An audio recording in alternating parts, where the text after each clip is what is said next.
देखिए, दगा हुआ कारतूस है प्रवीण तोगड़िया, इसकी खुद की कोई औकात नहीं है। गुजरात में ये डर के मारे जाता नहीं था। प्रधानमंत्री मोदी से इसके चल रहे 36 का आंकड़ा। हमारा जो मकसद है वो ये है कि नफरत को चेक एंड बैलेंस रख के लोग कहें कि नफरत मत फैलाओ, डॉक्टर मिराज हुसैन आ जाएंगे। गलत किसी मजहब के बारे में, किसी जाति के बारे में, किसी धर्म के बारे में लिखने से पहले एक बार सोचे कि अगर इसकी पर नजर वीएच के लोगों की पड़ गई तो कहीं ऐसा ना हो कि जेल की हवा खानी पड़े।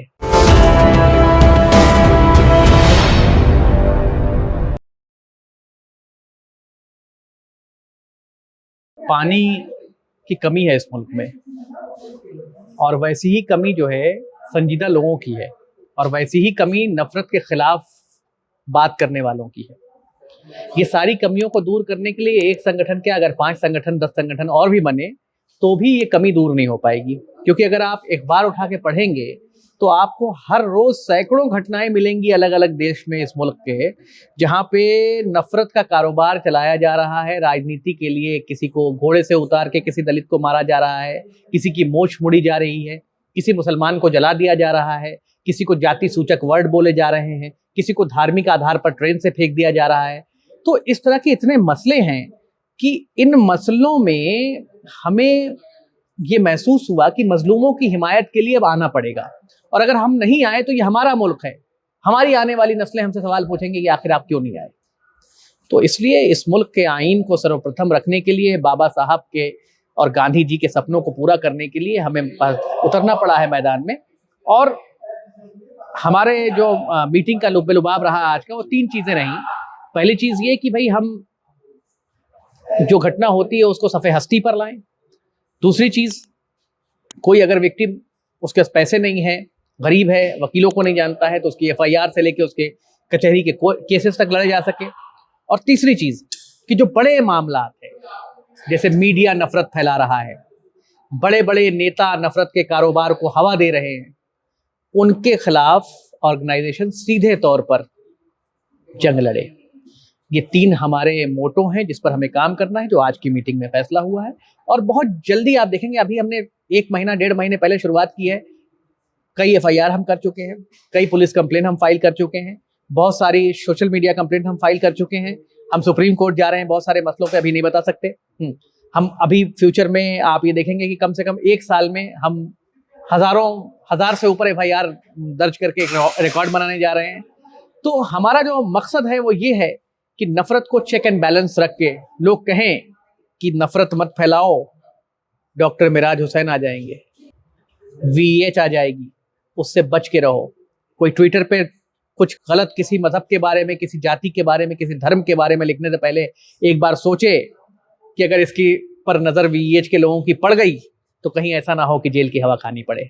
इसलिए इस ताजीम का मकसद सिर्फ और सिर्फ ये नहीं है कि हम चोरी छुपे काम करें, हम डंके की चोट पर नाइंसाफी के खिलाफ खड़े मिलेंगे।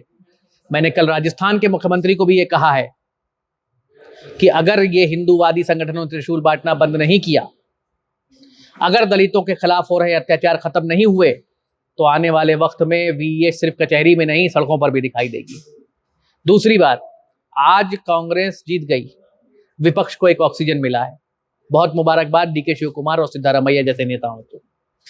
अब सवाल यह है क्या बजरंग दल बैन होगी? और अगर बैन नहीं होगी, एक जुमला था, तो इस जुमले के खिलाफ कर्नाटक में भी वीएच उतरने का काम करेगी और सरकार को याद दिलाएगी कि जो तुमने कहा था, जो तुमने अपने मैनिफेस्टो में लिखा था, उसे लागू करो। कहीं ऐसा ना हो कि कांग्रेस की जो पुरानी सरकारें थी, जिन्होंने कम्युनल वायलेंस बिल का झुंझुना मुसलमानों के हाथ में पकड़ा के उन्हें छोड़ दिया था, दोबारा इसी तरीके के झुंझुने मुसलमानों को दिए जाएं और नासिर और जुनेद जैसे मामलों पर खामोशी इख्तियार की जाए। सिर्फ पूजा पाठ करना नेताओं का काम नहीं है। प्रियंका जी इस मंदिर में गई, राहुल जी उस मंदिर में गए, फलाने जी उस मंदिर में गए, ये आपका काम नहीं है। आपका काम है इस मुल्क में इंसाफ देना उस व्यक्ति को जो आखिरी पायदान पे बैठा है। आपका काम है इस मुल्क में सेकुलरिज्म को होल्ड करना। आपका काम है इस मुल्क के लोकतंत्र को बचाना। और अगर आप ये नहीं कर पा रहे हैं तो धिक्कार है आप पे। इनका जो मनोबल है वो बहुत बढ़ा हुआ है। इनको ये लगता है कि कानून जो है वो कुछ नहीं कर पाएगा, ये संरक्षित है। लेकिन ये इस बात को समझ नहीं पा रहे हैं कि संरक्षण वक्ती होता है। एक समय पे आसाराम भी संरक्षित था, राम रहीम भी संरक्षित था। लेकिन आज क्या हुआ, मुख्यमंत्री उसके चरणों में लौटता था, उसके साथ नाचता था। आज क्या हुआ, आज वो जेल में है, कोई मुख्यमंत्री उसका नाम नहीं ले रहा है। तो जो ये समझ रहे हैं कि उनका नंबर नहीं आएगा वो गलत है, सबका नंबर आएगा। इसलिए आज नफरत फैलाओगे तो कल भोगोगे। मैं इसका एक एग्जाम्पल देता हूं। पहलवान आज धरने पे बैठा है, कुछ दिन पहले बीजेपी का कीर्तन कर रहा था। अब मुझे बचा लो, मुझे बचा लो, मुझे फोन करते हैं, अरे भैया धरने में वीएच की टीम भेज दो, हमें बचाएंगे। क्यों? अब वो आका कहां गए जिनका गुणगान कर रहे थे, जिनका कीर्तन गा रहे थे? इसलिए आप ये मत समझिए कि आग लगाएंगे तो आपका घर छोड़ के बाकी घरों में आग लगेगी। आग हर उस घर में लगेगी बगैर जो जाने सुने, जहां पे आपको यकीन ही नहीं था कि यहां तक आग पहुंच सकती है। इसलिए अभी आपने देखा होगा कि कर्नाटक की जनता ने एक आग बुझाई है, अभी कई राज्यों में और आग बुझाई जाएगी। आने वाले वक्त में अगर सरकारें नहीं चेती तो उनके खिलाफ हर किस्म से आंदोलन किया जाएगा। अहिंसावादी आंदोलन कर, सत्याग्रह कर देश की सरकारों को जगाने का काम किया जाएगा। और अगर मैं अकेला भी हूं इस संगठन में, वैसे तो हजारों लोग जुड़े, तो भी मैं सच को सच कहने से पीछे नहीं हटूंगा, चाहे वो अशोक गहलोत जी हो और चाहे वो कोई और मुख्यमंत्री हो। इस बात को समझ ले कि सच को सच कहना ही मेरा फर्ज है, और उसके लिए डॉक्टर मिराज या उनका संगठन या उनके लोग पीछे हटने वाले नहीं है। आने वाले वक्त में आप देखेंगे कि वीएच के नाम से ये नफरती टट्टू डरा करेंगे। देखिए, दगा हुआ कारतूस है प्रवीण तोगड़िया, इसकी खुद की कोई औकात नहीं है। गुजरात में ये डर के मारे जाता नहीं था। प्रधानमंत्री मोदी से इसके चल रहे 36 का आंकड़ा, ये न्यूज में बने रहने के लिए इस तरह के उलूल जुलूल बयान देता है। ये खुद कभी एमपी एमएलए नहीं बन पाया, इसके पूरे खानदान में कोई एमपी एमएलए नहीं बना होगा। ये क्या साला किसी को रोकेगा एमपी एमएलए बनाने से? इसलिए इसकी बात को आप ज्यादा दिमाग मत दीजिए, इसको नजरअंदाज करिए। और प्रवीण तोगड़िया जैसे लोग, इस किस्म के घटिया लोग, इनकी बातें करना और इनका नाम जबान से लेना अपने वक्त की बर्बादी है। अभी आपने देखा होगा हमारी मीटिंग में जो वुमेन कन्वीनर हमारी आई थी, डॉक्टर सबा हिलाल, उन्होंने कंप्यूटर साइंस में पीएचडी किया। 3 जगह उन्होंने एज अ डायरेक्टर काम किया बड़े इंस्टीट्यूट्स में, और आज वो एक बहुत बड़ी कोडिंग कंपनी को कोडिंग सिखा रही हैं बच्चों को। 3 बच्चे उनके अंडर में पीएचडी कर चुके हैं।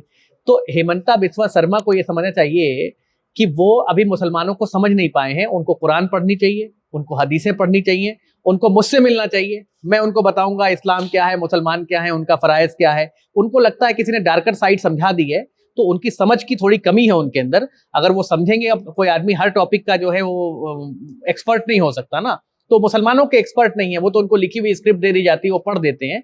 उस स्क्रिप्ट पे आप ज्यादा मत जाएं। उनसे आप कहें हेमंता बिस्वा शर्मा से कि वो मुझसे आके मिलें, मैं उनको बताऊंगा असली इस्लाम क्या है, मुसलमान बेटियों का फर्ज क्या है। मेरी खुद की पत्नी डॉक्टर है। तो बच्चा पैदा करने की मशीन तो वो भी हैं जिनके 7-7, 8-8 बच्चे हैं। अभी प्रधानमंत्री जी के कितने भाई बहन हैं उनसे पूछ लीजिए, योगी जी के कितने भाई बहन हैं उनसे पूछ लीजिए। तो आप उनके ऊपर भी तनकीद कर रहे हैं मुसलमानों के नाम पे। आप मातृशक्ति का जो अनादर कर रहे हैं ये सही नहीं है। और मुसलमानों का जहां तक सवाल है, आप ये कहिए उनसे आके कि किसी एक दिन मुझे 1 घंटे का वक्त दें, मैं मुसलमानों के बारे में उनका सारा जो उनके दिमाग में गुबार भरा हुआ है, बेवकूफियां भरी हुई, उसको क्लियर कर दूंगा। और माननीय मुख्यमंत्री हैं, उनको ये चीजें जाननी चाहिए, समझनी चाहिए। देखिए, ऐसा है, बाला साहब ठाकरे को इलेक्शन लड़ने से और बाकी चीजों से रोक दिया गया था इसी किस्म के एक बयान पे। तो आइन के हिसाब से तो ये बयान गलत है, लेकिन बस सवाल ये है कि आइन उनको पकड़ेगा कब। तो आज नहीं तो कल तो कुछ ना कुछ हो सकता है इसमें। और आइन तो आइन है, वो इंसान को बराबर समझता है। और प्रधानमंत्री खुद कहते हैं कि मैं सेवक हूं, तो सेवक वो हैं तो सबके सेवक बने, किसी एक के सेवक बनने से कोई फायदा नहीं है। मेरी तो राय यही है कि अभी चुनाव जो खत्म हुआ है उसमें नतीजों से उनको सीख लेनी चाहिए।